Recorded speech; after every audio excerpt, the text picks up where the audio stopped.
আসসালামু আলাইকুম রহমতুল্লাহ। সবাই আশা করি ভালো আছেন। প্রিয় বন্ধুরা আমার, যাদের বন্ধু আছে, যাদের ফ্রেন্ড সার্কেল আছে, তারা অনেক আনন্দে আছেন, অনেক মজা করতেছেন, সেটা জানি। এবং প্রত্যেক মানুষেরই বন্ধু থাকা দরকার, কারণ একজন বন্ধু মানুষের লাইফের একটা পার্ট হয়ে থাকে। হয় সেটা খারাপ দিক, না হলে ভালো দিক। তবে ভালো দিকটাই বেশি হয় ম্যাক্সিমাম ক্ষেত্রে। একটা খুব রেয়ার হিসেবে হচ্ছে খারাপ হয়, যেমন আমার সাথেও একটা ঘটেছে। আজকে আমি আমার বন্ধুদের জন্যই, আমি আমার পরিবার, সমাজ সবার কাছে বোঝা এবং হাসির পাত্র, শুধুমাত্র বন্ধুদের জন্য।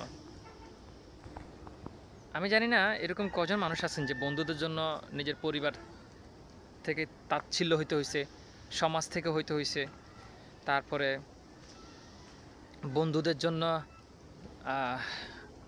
সব কিছু নিজের জিম্মায় নিয়ে আজকে নিজে ফেঁসে যাওয়া, তারপর বন্ধুদের জন্য নিজের পরিবার ত্যাগ করা, বন্ধুদের জন্য নিজের শখের জিনিসগুলো ত্যাগ করে বন্ধুদের কথা সায় দেওয়া।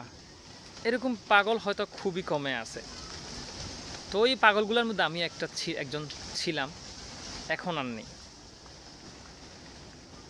আর ওই পাগলগুলোর মধ্যে একদম ছিলাম বলে আজকে আমার এই কঠিন পরিস্থিতি। আমি আমার বন্ধুদের অনেক বিশ্বাস করেছিলাম, অনেক। যখন যেখানে প্রয়োজন ছিল সেখানে আমাকে ব্যবহার করা হয়েছে, যেটা আমি এখন বুঝতেছি। কিন্তু আগে জানতাম আমার বন্ধু আমার জন্য ভালোটাই করবে, কিন্তু বিলিভ ইট আর নট, আমি যেটা ভাবছি তার উল্টোটাই ওরা করছে আমার সাথে। আমি আমার বন্ধুদের জন্য রাতকে রাত ওদের সাথে বাইরে ছিলাম, নিজের পরিবারের কথা শুনি নাই। আড্ডায় ছিলাম, মিটিংয়ে ছিলাম, কথাবার্তায় ছিলাম, সব কিছুতে বন্ধুদেরকে প্রায়োরিটি দিছি।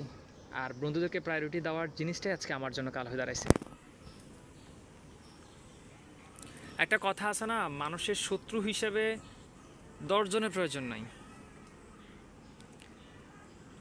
কিছু খারাপ বন্ধু বান্ধব থাকলে হয়, জীবনটা অটোমেটিক নষ্ট হয়ে যাবে।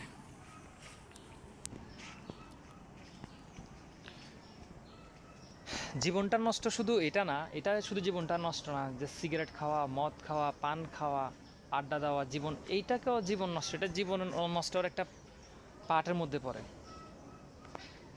আমাদেরগুলা এমন ছিল না, আমাদের মধ্যে এরকম খুবই কম ছিল, কিন্তু যে মানুষগুলা যে কাজগুলো করছে সেগুলা ওই মদ খাওয়া, সিগারেট খাওয়া, ফালতু যে সমস্ত ছেলেগুলো থাকে না, কিছু ফালতু বন্ধু থাকে না, ওদের চাইতে আরও খারাপ খারাপ কাজ করছে।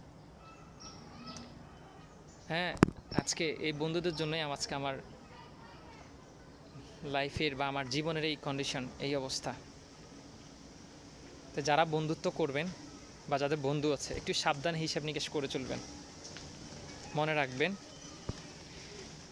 ফ্যামিলিকে প্রাধান্য দিবেন। আমার মতো ভুল কেউ কইরেন না, ফ্যামিলিকে প্রাধান্য দিবেন, পরিবার পরিজনকে প্রাধান্য দিবেন, দেখবেন অন্তত আপনি ঠকবেন না। কিন্তু বন্ধুদেরকে বিশ্বাস করবেন, 100% ঠকবেন। সাবধান এমন সব বন্ধু থেকে। আমি এটাও মানি বন্ধু ছাড়া জীবনটা কেমন জানি, কিন্তু সবাই তো আর এই শব্দটার মূল্য বোঝে না। অন্তত একটা জিনিস বুঝছি কি জানেন ভাই, যে গরুকে গোয়ালঘরে রাখতে হয়, বেডরুমে না। তা বন্ধুকে